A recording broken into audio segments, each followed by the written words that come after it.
Hey everyone, and welcome to Almost Cancelled. I am Peter, that is Connor, and we are going to talk about The Flash, Season 3, Episode 10. It's called Dead or Alive. Full spoilers for the episode. I've got to say, Flash is 2 and 2 as far as episodes coming back after Christmas so far. I agree. I think I have a small complaint towards the overall direction that I didn't have last week. But overall, I think it was a very good episode. Yeah, I thought it was solid. I thought it did a lot of good stuff with the characters. I thought a lot of them had great moments. I think there was good comedy throughout. That I laughed quite a bit from multiple characters, and I liked what it's doing in terms of some of this going towards the future stuff.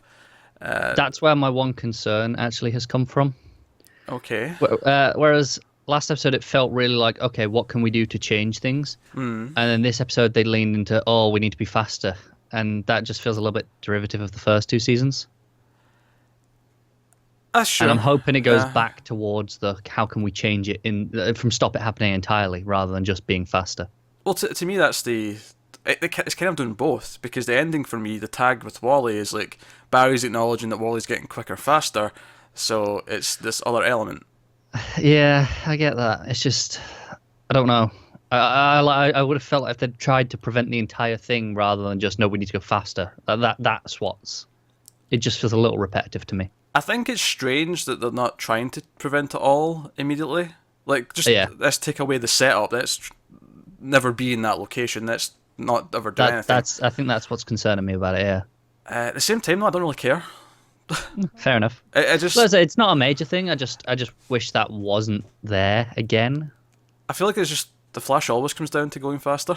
I know, but when it's been the thing for is. like all the last two big bads, like where that's been it, and this had a really nice twist with the time travel stuff. I was like, I really hope they leaned into that and kind of forgot about the we're gonna go faster as the main. It still might affect it in lots of different ways. They're already playing with a lot of things. Like, honestly, the stuff I liked about going towards the future had nothing to do with their plan. No. Was it perhaps the stuff with Iris? Yeah, like when I said I liked what it was doing in terms of going towards the future and how to prevent it, it wasn't the Barry Wally stuff that I was talking about. I was talking about Iris going all Final Destination. I know when I'm going to die, so until then, I am freaking invincible.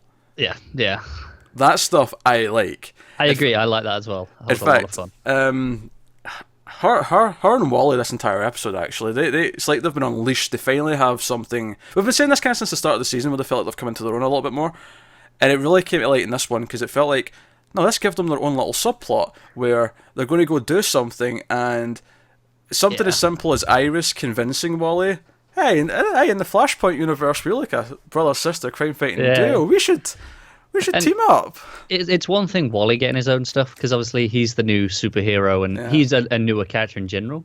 But this is the first time for the whole show that Iris really feels like she's got her own thing to do. Yeah, she's got her own plot, and it's all coming from this. I know I'm going to die on this day in the future. No, I do like that part of it. Yeah, and it fills her with a lot of stuff. It gives her motivation, because the whole idea that she's doing this is she's determined to actually do something worthwhile before she goes, if she goes. Yeah, she wants a legacy. She wants to do something good with her life, with what little time she might have left. Her and Wally bonding, and her like, yeah, you should be then take some photos. And in that scene when she's like distracting Joe so that Wally can get photos of the crime stuff. Oh boy. Everything about that was cracking me up. Even before we get to Iris and Joe, when she just walks in and Joe and Cecile are like, they're talking about cop stuff, but they're pretending they're in a cop movie, and she's like, the hard DA is like, yeah, you need to do it hard and fast, you need to get these, and then they just start laughing because they're parodying so much fun crime movies. So that was funny in and of itself. But then you've got Iris, like, who clearly didn't really plan what she was going to say. Not at all. How do I blindside my dad? I'll talk about having babies. That's what I'll do. Yeah. His reaction is priceless. That is a GIF reaction for avoidance of something. You know, the one where he's just wiping his head, like, oh my god. Oh yeah, see when he wipes his brow, and it's like, because it turns out she then reverses it. It's I just want to get my cat or a dog, and all I could think was, he just got a turtle in the last episode. There's no more pets. I know. I was thinking that. And she's like, get him anything as long as it's got 4 legs. Oh dear, but nah. See when he pulled out the handkerchief to wipe his brow. That was like That was the the cherry cap. on the cake, Yeah, it wasn't was the it? cherry in the cake of that comic moment. Priceless. Yeah. And the funny thing was, is I almost thought they were going to ruin it because when Iris and Molly go to the scene of the crime, where the bad guys are with their guns, and Iris sort of like tells him to like check the perimeter, but then she goes at him and like, oh, she's kind of tricking him. This is kind of ruining it. This was fun, and I don't know if I like. But then she went all, I can't die because I know when I'm going to die. And it's just like, what? Just like, it's all right. Wally's coming. He'll be here any second. Yeah, it was just the way she walked right up to the guy with the gun and just pressed herself against it. It's like, go on. Like, Yeah. I think I'm good. And I love after that when Barry realizes what she's been doing. It does give her motivation. It makes her far more interesting as a character because she has this. She has this. Countdown. This countdown, yeah, that's a good way of putting it. She has a countdown, and it's motivating her and making her far more interested. And I don't think she's going to actually die. I think she'll be here next season. I'm willing. It's probably just a hologram. We keep seeing holograms. Hologram. Yeah. HR's got a thing for them. Holograms, maybe some sort of vibing thing going on. Because that's the thing. See this scene in the future where she dies. There's no Cisco. There's no Wally. There's no Caitlin. There's so many variables. Yeah. That aren't So there. much. And sure, there was the news story about Caitlin. Killer Frost might be off being Killer Frost somewhere, but there's so many variables that we don't know about. Why are they not there? What are they doing? Yeah. And it's just. I mean, to be fair, they could just be back in Star Labs on the comms like they usually are. They could be, but we don't know that. We don't. There's a lot of variables at play here, and honestly, if I was to make a guess, I would say that is a very likely possibility that it was never actually Iris who gets stabbed, and Yeah. it just looks like it, and then we do that, and they'll Do you know what I would almost love is if she got killed by something else during this story because she thought she was so invincible. Like that would be really God. interesting way to go. But I think they'll play it. If they do it that way, they'll play it like this is something we used to do a lot, where the team would have a plan, but they wouldn't tell the audience what the plan was, and then it Yeah. would reveal in the last second. Not that he's the only one who does that, but it's just the one that comes to mind. He would do that, and then they'd all know about it, and either that or they'll play it like even Barry doesn't know. You know, it'll be something that maybe HR or Cisco just do at the last second because they have the idea. Just right at the Yeah. last second, and Barry Yeah, could actually be. thinks she's dead, and we get the emotional scene, and then the camera will pan over, and Iris will be standing there, and it'll be Yeah. He'll Something. they'll leave it and not tell Barry, so he has the motivation to then take on Savitar. And Yeah, and he's then gonna be reveal it pissed. afterwards. Like, sorry, dude, she was fine the whole time. We just needed you to punch him.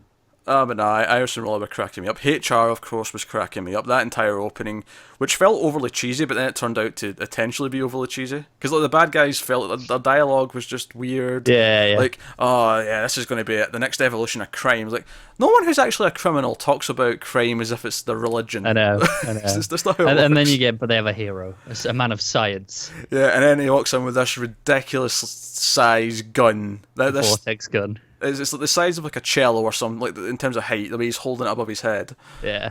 Oh god, it just so funny. So yeah, the plot obviously the teased at the end of the tag at the end of last week's was Gypsy coming through the portal, and we see in this episode that she's the exact same powers as Cisco. She's a viber. Yeah, and that's why I didn't realize it was Gypsy last week, because that's not her usual powers at all. Like, I don't know if you're familiar with Gypsy. Not really, no. She's from Justice League Detroit with Cisco, and she has like a illusion. She makes things invisible. Oh, all right, okay. And she showed up in Cisco Vibe's book in the New 52 as well. So there's been a bit of a relationship there already. All right. Given that I didn't really know much about her, I'm not really that fussed to change the I'm powers. not fussed either. It was like it works because it keeps the relationship with Vibe, which works given that where she's come from and Yeah. on this show. It keeps another part of her character integral, even if her powers Yeah. are different, which is cool. And again, my other main source of humor in this was Cisco trying to flirt whilst, it's like, hey, now let's talk about this a bit like adults, maybe over coffee or dinner. There's dinner. Thai place down the street. I loved that Caitlin called him out on it like- about her and Golden Glider, because I was just like, man, Cisco has a thing for this. Even before that, even just after he makes that like he's trying to like hit on her, and Yeah. she's like, "Are you asking her out on a date?" Yeah. It's just right there and then calling him on it. Yeah, That was good. Lot of fun stuff. And obviously, like, you've got Barry and stuff throughout the episode. He's worried about Iris, and Joe's worried about Iris, even though he doesn't know about the future and all that. But the main focus of the episode is, of course, HR. She's a bounty hunter, essentially, a collector, they call it, from his universe. Interdimensional travel is illegal. He's broken the law by coming here. She's here to take him back. And the team decide, mainly sort of Cisco and Barry decide, no, we can't let her just take him. Yeah. And so they try to stop him, and she's like, yeah, the only way you can actually stop this is trial by combat. And Cisco jumps in before Barry can and challenges her to a trial by combat. So he's got 24 hours to prepare. To which led to even more comedy from Julian with his interpersonal skills. Yeah. I'm loving it. I don't know if it's just the snarky Brit that I can relate to, but I love it. No, it works. I can't remember a lot of specific ones. The one that I really liked at the end, though, is when Cisco does beat her. And it comes back to Star, and it's funny having Barry on that end where he's in the Star Labs over the comms, and like him and Caitlin start cheering, and Julian's cheering as well. It's like, oh, he beat her, and then Julian just goes, she must have had an off day. Yeah, and they're all just like, really, Julian. really do. I love it. Yeah. Oh, and we got one of the best crossovers ever. Miss Tessmacher made an appearance in The Flash. It was a tiny thing, but I love just hearing that music in this show again. Yeah, no, it was good, because obviously they can both vibe between universes, and she starts like vibing through these different universes as they're fighting towards the end. And they first go to Earth 2, which I have to admit, I was disappointed it was Earth 2, because I when it first jumped there, I was like, what Earth is this? This looks interesting. And then he's like, it's Earth 2, and I'm like, oh, it's just Earth 2, okay. Yeah. I was disappointed. Then it cut, seen the Catco building, and I didn't expect any characters, so Miss Tessmacher was a fun one to just have around. I agree. Even just having the building and the music was enough. Yeah, no one like important had to be there, but it was fun having Miss Tessmacher react to it. Yeah. Just made it feel a little bit more real. And then they went to a volcano, and I was like, is this meant to be like something specific? Like, my DC knowledge was sort of spinning. I was like, what's that in the sky? That looks like a blown up moon or something in the sky. What's going on here? I'm like, is this Apocalypse? Did they travel to Apocalypse? Yeah, I was like, what? Where is this? Because they didn't mention this one. They didn't. No, they just cracked some jokes about it being It was hot. things like that got my gears turning in this one, where the reason why their interdimensional travel was banned is because they got invaded. Yeah. I was like, oh, this is good. This is real good. I sense a season 4 plot or something, like who invaded them and where did they come from? Who are they coming for? Are they coming for us next? Oh, so good. Yeah. No, I had so much fun with this one. I think most of the characters were constantly making me laugh, but on top of that, most of their motivations for various things were all on point. So even if you are disappointed, they're sort of leaning back into the we need to go faster bollocks, like they always like to do. Yeah. I think all the characters' motivations for everything are all on point. Oh, I definitely agree with that. Yeah. And it is a small complaint overall, because the episode was great and a lot of fun. It was just something that it tickled me going forwards a little bit. But it's not the end of the world. I'll live. It's still a fun show. I just would have liked them to commit to something different. I get it. It's maybe, in terms of ideas, it's a little bit drought in that sense. But at the same time, I would rather have uninspired plot with characters that make sense than the opposite. I would as well. But I just thought, because they had such an easy route for another plot to go with the time and change it completely, that it feels like it's just a backup. Like they're scared of committing to it a little bit, so they're like, okay, well, let's keep the system in place of going faster from the first 2 years. That said, though, I mean, it could work. The fact that Barry's realised that he's hit his limit, and that Wally has a chance. The idea that it becomes a twofer thing, and it's maybe not passing the torch, but really bringing Wally up to his A game and making him. Because it was fun seeing them work together at the start, and the cheerleaders, when Wally's like, I'll take a photo with the cheerleaders. Yeah, and then when they get back at Iris's look. Yeah, it's like, so how many hot cheerleaders were there? Yeah. It's good stuff. The characters all have their own voice, and I feel like I think Cisco was a little bit frustrating in the first half of the season because of the whole brother thing, and he was constantly mopey. Yeah, but now he's back to his usual self, and it's a lot of fun. And it's really cool seeing his powers develop a bit more as well, and like really having him be a force to be reckoned with. Oh, by the way, they never, because when he was training. By the way, I love that and this isn't just the Flash. I'm pretty sure Supergirl's done this at this point. The cardboard cutouts of people, because they had Jean. Supergirl did it last night. Yeah, it was Jean, the cardboard. I mean, they had some generic ones of a little girl, and I was like, that's fine. That's a stock thing they got from somewhere. But they have one of Jean. But they've already set us up with Cisco that he'll print out like elaborate cardboard cutouts of the characters on the show, which is ridiculous. But I'm cool with it. It's funny. But That's the sort of thing Cisco would do. But they had a cardboard cutout of King Shark. And they had two others in the background, and they never focused on them enough for me to really get a sense of who they were. I think one was another big character. It wasn't Grodd, it was something else. It was maybe Tarpit or something like that. Maybe. I didn't catch who they were. Like you say, they were out of focus. And then there was another one left. I didn't see who that was. I need to go back and check. But it was cracking me up again. Where did they get these? Cisco does this. Where did they get these high resolution scans to print these out of these villains? From the security cameras. Oh, a dead-on shot of King Shark on the security camera. Yeah. Mm-hmm. Do you know what they really need to do? So this is a serious question. Why is there not a little camera in Barry's chest emblem? So they can see what's going on? I do not know. Because they always talk to him. They're like, oh, what's going on, Barry? Tell me what's happening. It's like, just put a little camera there and you can see along with him. Because... I don't know, because they'd be moving so fast that it would just be gobbledygook. Well, yeah, okay, that would be fine for when he's speeding, but all those times where he's always standing still and talking to them when they're going, what's going on? That's true, he is. So, I just feel like Cisco should have gone, maybe a little camera in there, and that would help us out. And then they would have an excuse to get these straight-on shots. True. I feel like that opens up a can of worms though in terms of just the amount of extra crap they have to film so they can show the footage in the headquarters. I don't know. That's true. I'm just thinking of a practical reason. That's a fair point. I don't know. I've never really thought of it either. It just occurred to me as we were saying it right now. Give me much thought, but yeah. So he somehow has these digital scans, but I'm letting it go because it's hilarious to have a cardboard cutout of King Shark for some reason. Dear. But no, that was solid. Good time. I had fun at everything. Like I say, character motivations were all in place. Everyone felt like they were acting like they should be. Characters who used to not be that interesting have been getting more interesting over the season. I think Iris and Wally are finally in a place where they can hold their own scenes and they're not just there to move forward Barry's story. And that's and I think it is the first time all show Iris has really been doing that. And doing something for herself rather than just servicing someone else, mainly Barry. And it's really refreshing to see because she is quite a good character when she has this stuff on her own. Yeah, it was like early last season when it was when the zombie dude came back for an episode, and she came up with the plan to like lure him out, and she actually went jogging. She went running and she made him chase him. And she felt like, oh, she's actually thinking of ideas.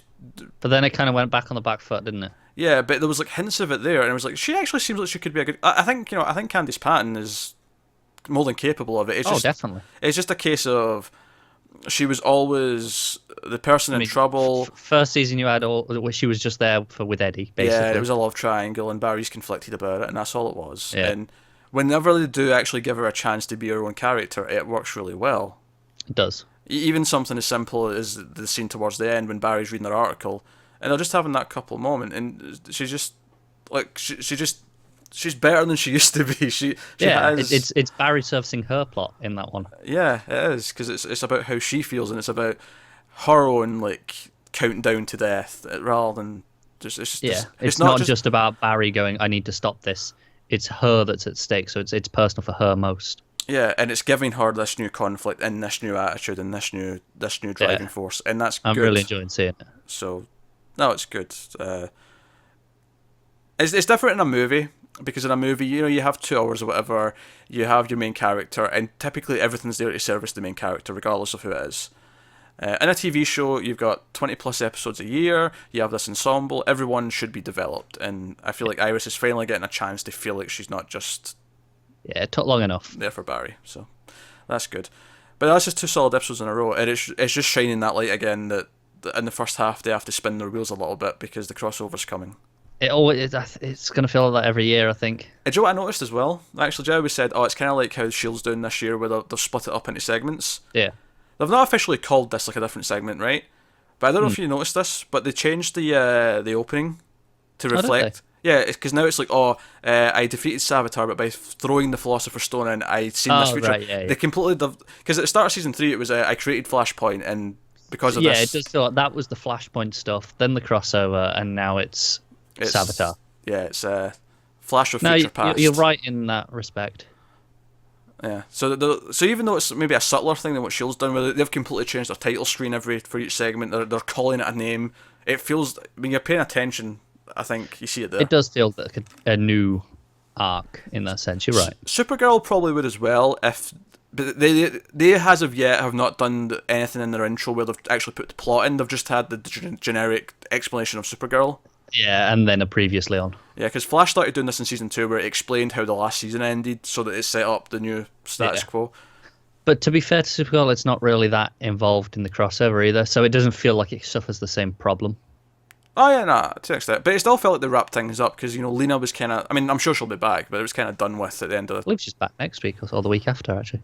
That's cool. But, but like, that whole thing with her mother, that plot's wrapped up, and now it very much feels like, it's Mon-El's, like, people coming from is the plot of this part of the season. So even that's doing it. And I like it. I like that all these network shows are doing this thing where they're saying, all right, we've got a lot of episodes, let's split it into 2 rough kind of It's nice arcs. to see them shaking up the formula a bit. It's a common complaint of most network shows, because it's so long, you just have filler. And it's nice to see them doing something else to reinvent it, so you don't have all this filler and you just get shorter stories instead. There's still a little bit of filler, but it's definitely much less when they do it this way. It's considerably less. So, no, that's good. So that's Flash. Let us know what you thought of this one in the comments below. Like and subscribe and all that stuff. It helps us out a lot if you do. Obviously, we'll be back later on with Legends and Shield, because it's the Tuesday night gauntlet, of course. So thank you very much for watching. Get us on Twitter at mild_fuzz. Get our individual Twitters on the screen. We always appreciate you checking stuff out. So thanks a lot, and we'll see you next time.